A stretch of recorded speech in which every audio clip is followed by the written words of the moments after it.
एक किन्नर से शादी करने वाले मर्द की कहानी। आम लोगों को भी यही लगता है कि किन्नर पैसे वाले होते हैं, वो शौक से रहते हैं, उनके पास मुफ्त का पैसा होता है और पारिवारिक जिम्मेदारियां कुछ होती नहीं।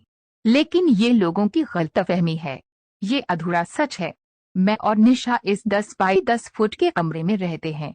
रात को जब कमरे में हल्की रोशनी होती है तो दीवारों का ये केसरिया रंग मुझे अच्छा लगता है। हमारे पास एक ढोलक है, एक बिस्तर और कोने में दुर्गा जी की ये मूर्तियां। निशा इनकी पूजा करती है। निशा कहती है कि जब हम अपने रिश्ते के बारे में अपने परिवार वालों को ही नहीं समझा पाए तो लोगों को इस बारे में समझाने से क्या बदल जाएगा। इसीलिए घर के बारे में वो बाहर के लोगों से कम ही बात करती है। निशा मुझे किसी हीरोइन से कम नहीं लगती। बड़ी बड़ी आंखें, साफ रंग और माथे पर बड़ी बिंदी लगाने का उसे बहुत शौक है। हम दोनों की कहानी 12 साल पहले दोस्ती से शुरू हुई थी। बुरी संगत। पहले निशा का नाम प्रवीण था। हम एक ही मोहल्ले में रहते थे। जब मैं प्रवीण से पहली बार मिला तो वो 10वीं क्लास में था। मैंने 6ठी क्लास के बाद पढ़ाई छोड़ दी थी। माँ बाप और बड़े भाई ने काफी समझाया था कि मैं स्कूल जाऊं, पर उन दिनों हम खुद को हीरो समझते थे। आज मैं भले ही उसे बुरी संगत कहूं, लेकिन जिन लोगों में मैं उठ बैठ रहा था उनका मुझ पर काफी असर था। उनमें से ही कुछ लोगों के साथ मिलकर मैंने शादी वाले घरों में जाकर घोड़ी, टप्पे बनने और कई दूसरे तरह के लोकगीत गाने का काम शुरू किया था। 16 साल की उम्र में मैं अपने खर्चे खुद उठाने लायक हो गया था। उधर प्रवीण 12वीं क्लास में आ गया था। उसे बांधकर पीटा। हम दोनों नाबालिग थे और लव रिलेशन में थे। वो लड़की है या लड़का, इस बात से मुझे कभी फर्क महसूस नहीं हुआ। उसका खूबसूरत होना या लड़की जैसा दिखना मेरे लिए मायने नहीं रखता था। बल्कि जब मैं और प्रवीण मिले थे तब वो लड़कों की तरह ही पैंट शर्ट पहनता था। किसी लड़की के साथ रिलेशन में होना कैसा होता है ये भी मुझे इसलिए पता है क्योंकि प्रवीण से पहले मैं एक लड़की के साथ 2 साल तक रिलेशन में था। हमारे शारीरिक संबंध भी थे, लेकिन वो मुझसे 8 साल बड़ी थी। बाद में उसकी शादी हो गई। पर मुझे लगता है कि मैं किसी महिला से रिलेशन होने के मुकाबले अब ज्यादा खुश हूँ। लेकिन प्रवीण के साथ होने का एहसास मुझे हमेशा ही अच्छा लगा। घर में मैं पति हूँ और वो पत्नी। ऐसा इसलिए है क्योंकि प्रवीण की फीलिंग शुरुआत से ही लड़कियों वाली थी। उसे मेकअप करने का बहुत शौक है। 12वीं क्लास में ही उसने अपने कान छिदवा लिए थे और बाल बढ़ाने शुरू कर दिए थे। यहाँ तक कोई समस्या नहीं थी। लेकिन जब प्रवीण के घर वालों को पता लगा कि उनका बेटा लड़का नहीं है और वो मेरे साथ रिलेशन में है तो उन्होंने रस्सी से बांधकर उसकी पिटाई की। और ऐसा सिर्फ एक बार नहीं हुआ। उन्होंने प्रवीण को घर से निकाला तो नहीं, लेकिन उसे छत पर बने एक कमरे में रहने को कह दिया और वहां पानी और बिजली तक बंद कर दी। किन्नरों का ग्रुप वो पढ़ाई कर सके इसके लिए तब मैंने एक बैटरी का इंतजाम किया था। मुझे लगता है कि उस वक्त जो तकलीफें थी उनसे हम साथ लड़े, जिस वजह से हमारा रिश्ता और मजबूत हुआ। मुझे खुशी है कि प्रवीण मुझसे ज्यादा पढ़ लिख गया। मेरी माँ कहती थी कि पढ़ने लिखने से दुनिया बदल जाती है, पर प्रवीण के लिए दुनिया नहीं बदली। किन्नरों को नौकरी नहीं देंगे, ऐसा कहकर कई लोगों ने प्रवीण को काम पर रखने से मना कर दिया। इसी वजह से प्रवीण ने किन्नरों के समूह में शामिल होने का फैसला किया था। हमारे पास कोई विकल्प नहीं था। मैं जानता था कि किन्नरों का ग्रुप ज्वाइन करने का मतलब होगा शादियों और लोगों की खुशी के मौकों पर गाना गा बजाकर पैसे मांगना।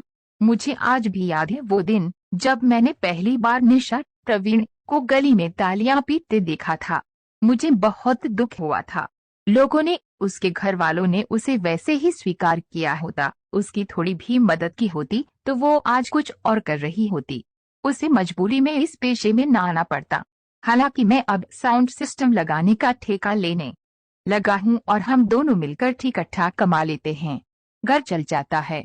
हिजड़ों की शादी निशा के साथ जो हुआ उसे लेकर शुरुआत में मुझे थोड़ा गुस्सा आता था, लेकिन उसके काम को लेकर शर्मिंदगी का एहसास मुझे कभी नहीं हुआ क्योंकि वो खुश थी, हम खुश थे। किन्नर समूह के मुखिया ने ही प्रवीण का नाम बदलकर निशा रखा था। मैंने इस सब में उसका साथ दिया, पर उसके बड़े भाई और उसके पिता ने कई बार उसकी पिटाई की। निशा के घर का माहौल इतना खराब हो गया कि जब उसकी मां का देहांत हुआ तो परिवार वालों ने उससे मुंडन करवाने को कहा, लेकिन निशा ने साफ मना कर दिया।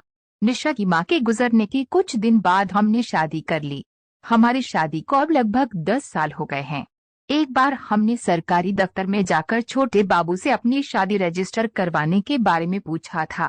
वो बोले, हिजड़ों की शादी रजिस्टर नहीं होती। किसी ने बताया कि निशा सेक्स चेंज ऑपरेशन करा ले तो शादी रजिस्टर हो सकती है, लेकिन ये सब करने की जरूरत हमें महसूस नहीं हुई। तो हमारी शादी की कोई कागजी या कानूनी मान्यता नहीं है। उसका लड़कियों की तरह पेश आना, ऐसा रिश्ता बनाने वाले हम अकेले नहीं है। निशा के समूह में करीब 25 किन्नर ऐसे हैं जिनसे पुरुषों ने शादी की है।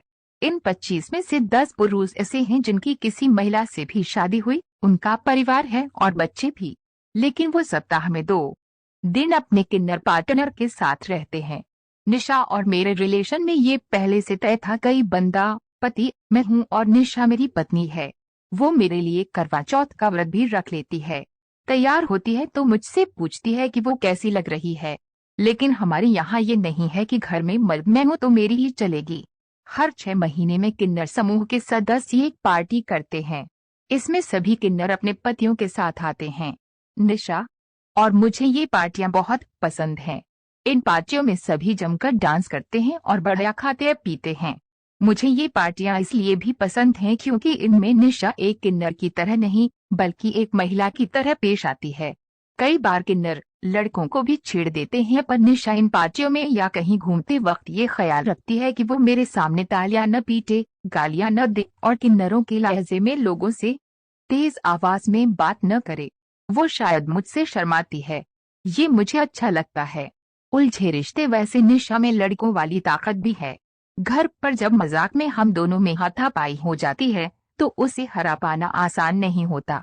कई बार तो वो मुझे ही गिरा देती है। पहले मेरे बहुत दोस्त थे, लेकिन अब ज्यादातर पीछे छूट गए हैं क्योंकि वो मुझसे किन्नरों से दोस्ती करवाने के लिए कहते थे। उनका दिमाग सिर्फ सेक्स तक सीमित था।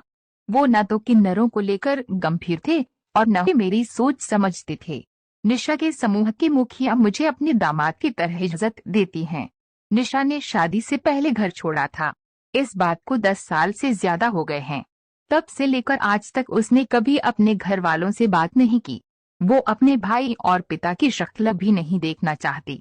उसे लगता है कि वो किन्नर है तो उसे पिता की संपत्ति में भी उसका कोई अधिकार नहीं बचा। पिता के बाद निशा के बड़े भाई को दोनों का हिस्सा मिलेगा।